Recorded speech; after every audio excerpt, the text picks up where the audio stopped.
Família consanguínea. Livro Pensamento e Vida, Editora FEB, capítulo 12.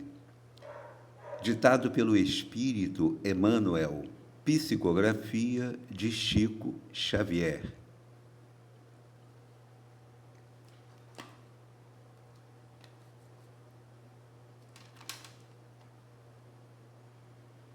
A família consanguínea entre os homens pode ser apreciada como o centro essencial de nossos reflexos agradáveis ou desagradáveis que o pretérito nos devolve. Certo, não incluímos aqui os espíritos pioneiros da evolução que, trazidos ao ambiente comum, superam-no de imediato, criando o clima mental que lhes é peculiar, atendendo à renovação, de vez que se fazem intérpretes. Comentamos a nossa posição no campo vulgar da luta. Cada criatura está provisoriamente ajustada ao raio de ação que é capaz de desenvolver. Ou, mais claramente, cada um de nós, apenas pouco a pouco, ultrapassará o horizonte a que já estenda os reflexos que lhe digam respeito.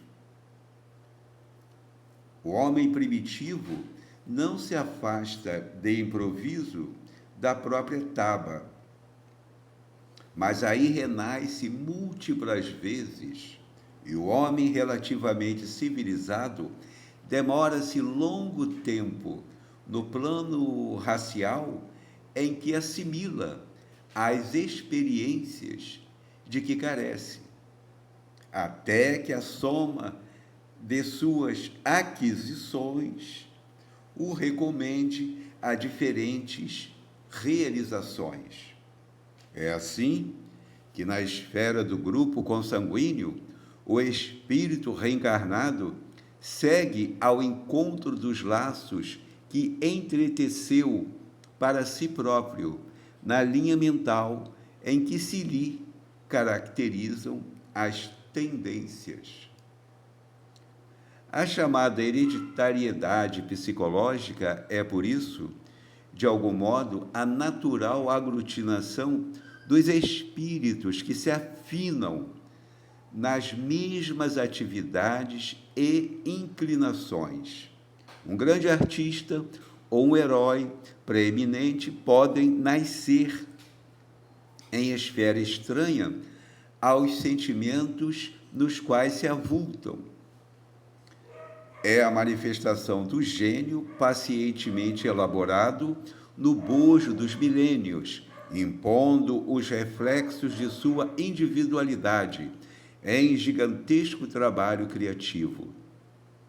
O templo doméstico reúne aqueles que se retratam uns nos outros. Uma família de músicos terá mais facilidade para recolher companheiros da arte divina em sua descendência, porque muita vez os espíritos que assumem a posição de filhos na reencarnação junto deles são os mesmos amigos que lhes incentivavam a formação musical desde o reino do espírito, refletindo-se reciprocamente na continuidade da ação em que se empenham através de séculos numerosos. É ainda assim que escultores e poetas, políticos e médicos, comerciantes e agricultores quase sempre se dão as mãos no culto dos melhores valores afetivos, continuando-se mutuamente nos genes familiares, preservando para si mesmos, mediante o trabalho em comum, E, segundo a lei do renascimento, o patrimônio evolutivo em que se exprime no espaço e no tempo. Também é assim, de conformidade com o mesmo princípio de sintonia, que vemos dipsômanos e cleptomaníacos, tanto quanto delinquentes e enfermos de ordem moral, nascendo daqueles que lhes comungam espiritualmente as deficiências e as provas, porquanto muitas inteligências transviadas se ajustam no campo genético daqueles que lhes atraem a companhia por força dos sentimentos menos dignos ou das ações deploráveis com que se oneram perante a lei.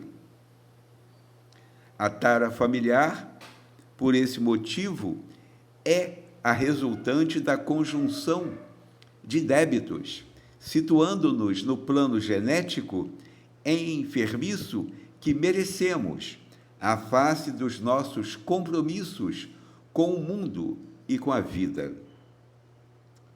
Dessa forma, somos impelidos a padecer o retorno dos nossos reflexos tóxicos através de pessoas de nossa parentela que nos devolvem por aflitivos processos de sofrimento.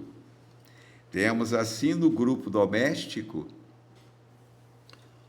os laços de elevação e alegria, que já conseguimos tecer por intermédio do amor louvavelmente vivido, mas também as algemas de constrangimento e aversão, nas quais recolhemos de volta os clichês inquietantes que nós mesmos plasmamos na memória do destino e que necessitamos desfazer à custa de trabalho e sacrifício, paciência e humildade, recursos novos com que faremos nova produção de reflexos espirituais suscetíveis de anular os efeitos de nossa conduta anterior, conturbada e infeliz. Como falávamos, livro Pensamento e Vida, editora FEB, capítulo 12, Espírito Emmanuel, psicografia de Chico Xavier. Até colocamos no início uma melodia em homenagem ao Chico Xavier, que os espíritos nos ditaram há muitos anos atrás e que de vez em quando cantamos no Centro Espírita. Até chegamos a gravar um CDzinho, alguns anos atrás, com essa música, que essa música fazia parte. De maneira que, na época do CD, né? Essa época já vai longe. Então, nós precisamos valorizar a oportunidade da reencarnação, a oportunidade da compreensão maior da vida com a luz do Espiritismo. E realmente temos que sempre render um tributo de agradecimento ao Chico Xavier pela sua dedicação à mediunidade com Jesus, mediunidade sem interesse comercial, mediunidade sem nenhum interesse material. 70 anos trabalhando a serviço de todos nós, sem nenhum interesse em dinheiro. Todos os direitos autorais doados a instituições de caridade. São milhões e milhões de dólares em direitos autorais, mas ele abriu mão de tudo. Logo no copyright da edição dos livros, ele doava os direitos autorais para instituições de caridade, para instituições espíritas e, às vezes, até instituições não espíritas, justamente para socorrer as aflições dos irmãos em humanidade. Esse livro, Pensamento e Vida, nesse capítulo 12, fala algo extraordinário sobre a questão da família consanguínea, que provavelmente pode nos interessar a todos. Daí o interesse nosso em gravar esse vídeo com esse texto, porque ele é bem elucidativo para as questões da família, inclusive quando nós temos no ambiente familiar dificuldade de convivência, aversões, e às vezes nós fazemos tudo pela pessoa, nos dedicamos ao máximo, mas ainda assim notamos que há uma aversão e uma dificuldade de convivência. Exatamente como diz o Emmanuel, a família consanguínea entre os homens pode ser apreciada como o centro essencial de nossos reflexos, reflexos agradáveis ou desagradáveis, que o pretérito, que o passado nos devolve. Então é algo extraordinário quando guardamos esses conhecimentos trazidos pelos Espíritos, porque ficamos mais dóceis com relação à convivência e compreenderemos mais, inclusive, as aversões, as ofensas, e certo desprezo que alguém possa ter por nós ou por nosso modo de viver. Por quê? Nós não fomos capazes, lá no passado, de construir reflexos de afetividade, de amor com aquela pessoa com a qual convivemos. E hoje ela volta para refazermos, para reconstruirmos na convivência diária reflexos novos, onde esses reflexos novos apagarão ou substituirão aqueles outros nocivos à vida de relação que tivemos. Então, muito importante a gente entender isso, a questão dos elementos atrativos para que reencarnemos juntos.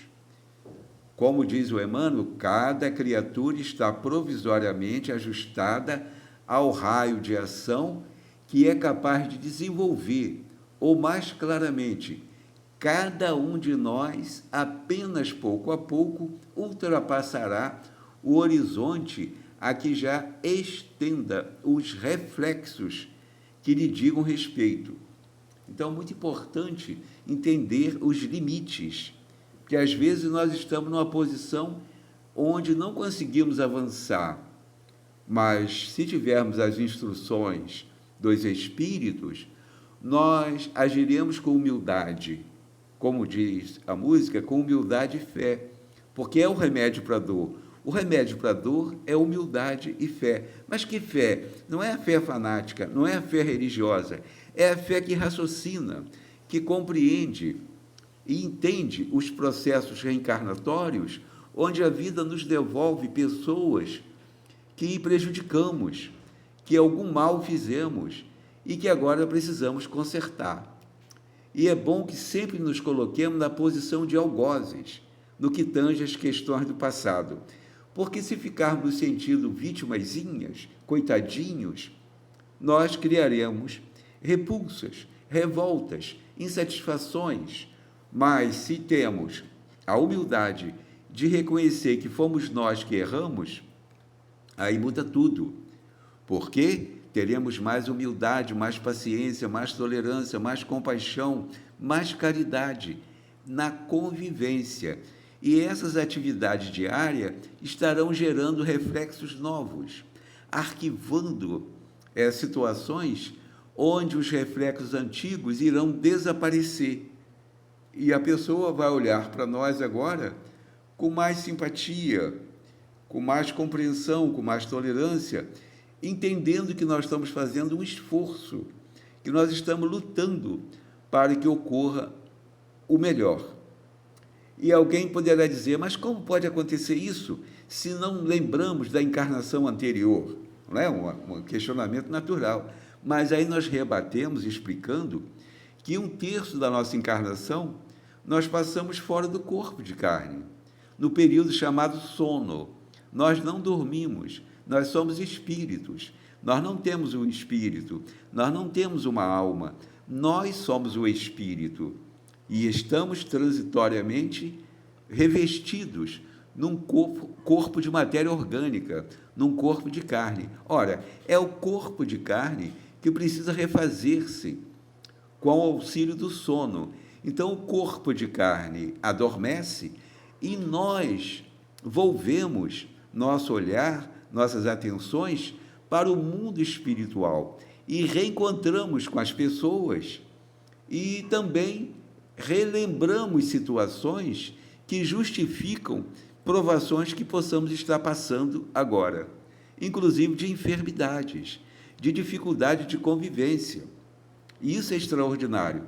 Imagina, se nós soubermos a causa da aflição de agora, durante o sono, ainda que no dia seguinte não lembremos de nada, porque o registro não está no cérebro físico, está no cérebro perispiritual. Logo, fica uma leve lembrança que logo se apaga, que costumamos chamar de sonho, mas na verdade não é sonho, é uma realidade. Nós reencontramos pessoas, nós nos aproximamos também daquelas com as quais convivemos no ambiente da família consanguínea. E ocorre, então, um elemento facilitador para a reconciliação onde havia desafeto, para que o afeto possa apagar aquela sujeira, possa limpar aquele chão por onde pisamos em encarnações anteriores e agimos mal. Nada melhor do que o bem para se combater o mal. Aliás, a única defesa nossa contra o mal é a ação mental no bem. Se nós fizermos opção pela simplicidade, pela humildade, pela caridade, pela bondade, pela compaixão, evidentemente que o bem irá se sobrepor ao mal. E automaticamente o mal irá desfazer-se. Ele será apagado no registro dos arquivos do passado. E o bem irá se sobrepor, mas é preciso um esforço imenso para que haja, de fato, reconciliação.